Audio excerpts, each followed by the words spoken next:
nekad su bili mravi i neki u krošnji, neki dole i onda su vidjeli slona kako se je povredio, onda su počeli da ga nose kod veterinara.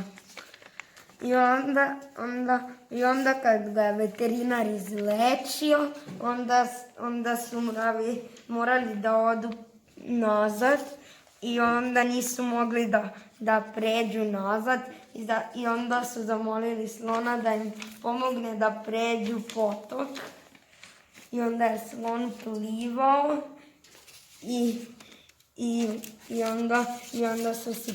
onda su mravi su pomogli slonu i slon mravima.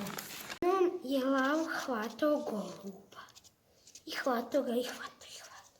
I onda je golub rekao, ako me pušti sada živjeti, bom ti kasnije u životu pomogao.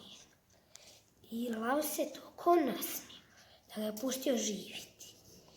I onda je golub otišao. I onda su jednog dana došli lovci, uhvatili lava. I onda je golub došao i lovce isprepadao dok je imao lav vremena da potrga mrežu i da pobjedi. I to je i učinio. I onda su lovči se.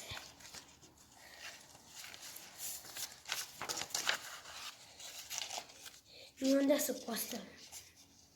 I onda se mu lav zahvalio i onda su postavili zajedno.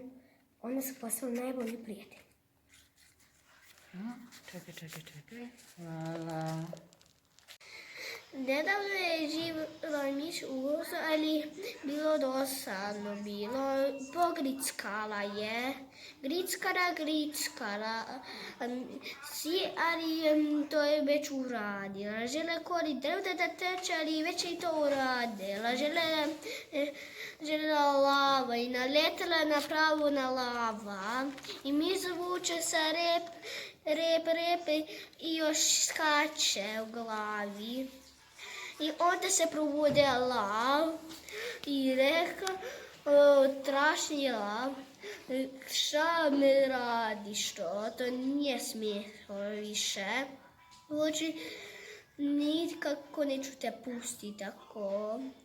Ja ću te pomoći, molite. Miš govori,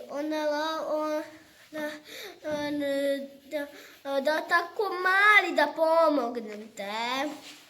Ona ću ispustila miša, ona njenu zamku je ispala u mrežicu. I pomoć lavu i došla miš.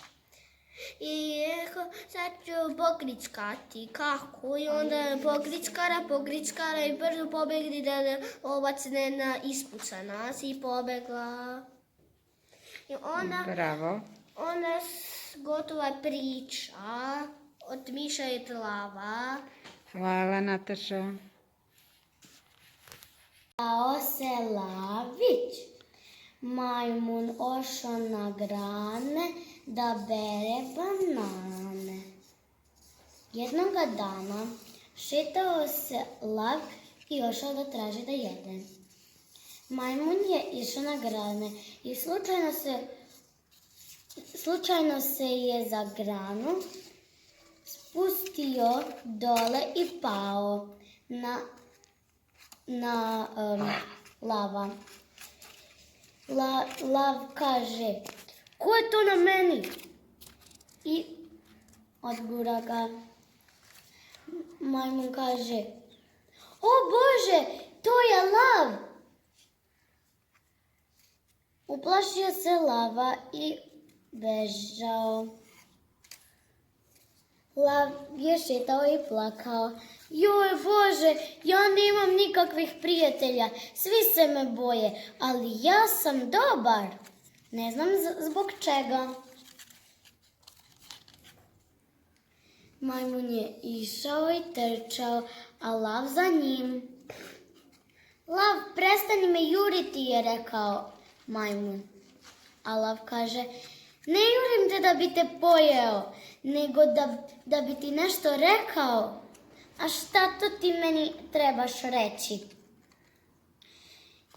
Da li bi ti mogao biti moj prijatelj?